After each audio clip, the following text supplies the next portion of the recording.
इस श्री श्याम कथा के 4 घाट है महाराज। कितने घाट है? पुष्कर राज में कितने घाट है? जोर से बोलो। सबके नाम याद है? ऐसा तो नहीं है महाराज याद नहीं, तो कोई कोई के नाम हम बता सकते हैं महाराज। और स्नान प्रत्येक घाट पर किया है महाराज। 52 घाट जो है ना, हमको 52 घाटों पर ही स्नान करना चाहिए। जैसे अब की बार एकादशी को हम गए, हमने वरा घाट में स्नान कर लिया महाराज। फिर अगली बार गए तो बंसी घाट में स्नान कर लिया महाराज। अगली बार गए करनी घाट में स्नान कर लिया महाराज। जयपुर घाट पे, जोधपुर घाट पे, गौ घाट, जितने घाट है अलग अलग बार अलग अलग घाट पे स्नान करो महाराज। अलग अलग पुण्य है, क्योंकि स्थानम प्रधानम न बलम प्रधानम। स्थान का महत्व है, उस घाट के नाम का महत्व है महाराज। जल एक ही है, गंगा जी में जल एक ही है, पर घाट का महत्व है महाराज कि हमें कौन से घाट पर स्नान करना। अरे भाई गंगा जी आप चले गए और गंगा जी में जाके स्नान किया इत्यादि किया, और मान लो कोई आप में से, हम सब में से कोई एक भक्त जाकर के अगर मणिकर्णिका घाट में स्नान करने लगे तो अपने हृदय में कैसी भावना प्रकट हो जाएगी कि यार ये मणिकर्णिका पे कैसे जाकर स्नान पा रहा है, जबकि जल एक ही है। जल तो एक ही है। हम आगे वाले घाट पे स्नान करेंगे तो भी वही गंगा जी है, और मणिकर्णिका पर आकर करेंगे तो भी वही गंगा जी है।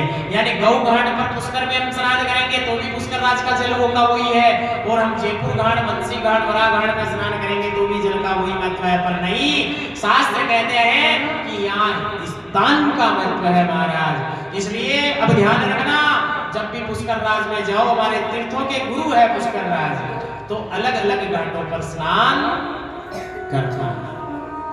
स्नान कैसे करें महाराज? तीर्थ में जाएं तो स्नान तीर्थ में वस्त्रों सहित होता है महाराज। जो पहन रखा है ना हमने, ये सारे वस्त्र सहित ही हम डुबकी लगाएंगे, और फिर अपन न्यूतन वस्त्र धारण करेंगे।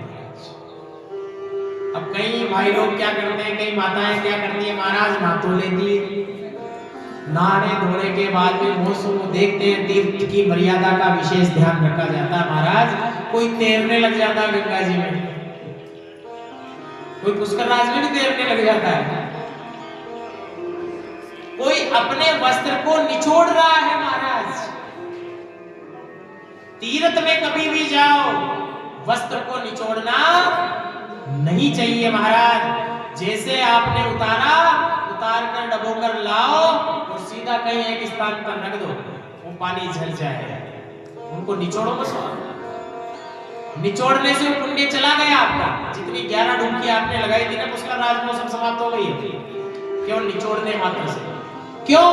क्योंकि आपके वस्त्र का निचोड़ा हुआ जल आपके पूर्वज पिएंगे, अपने पितृ पिएंगे उसे, और पितृ उस जल को पिएंगे तो रुष्ट हो जाएंगे कि वस्त्र में से निकला हुआ जल पीना पड़ रहा है। साफ जल तो दूर की बात है कि कोई पीपल वृक्ष में पितरों के लिए लोटा चला रहे हैं, वो तो अलग बात है, उसको पिएंगे तो आशीर्वाद मिलेगा। पर वस्त्र के द्वारा निकला हुआ जल अगर पिएंगे तो संतानहीन हो जाएंगे, पितृ नाराज हो जाएंगे, घर में पितृ दोष आ जाएगा महाराज, कुल आगे नहीं बढ़ेगा, वंश में वृद्धि नहीं होगी, वंश स्टॉपेज हो जाएगा।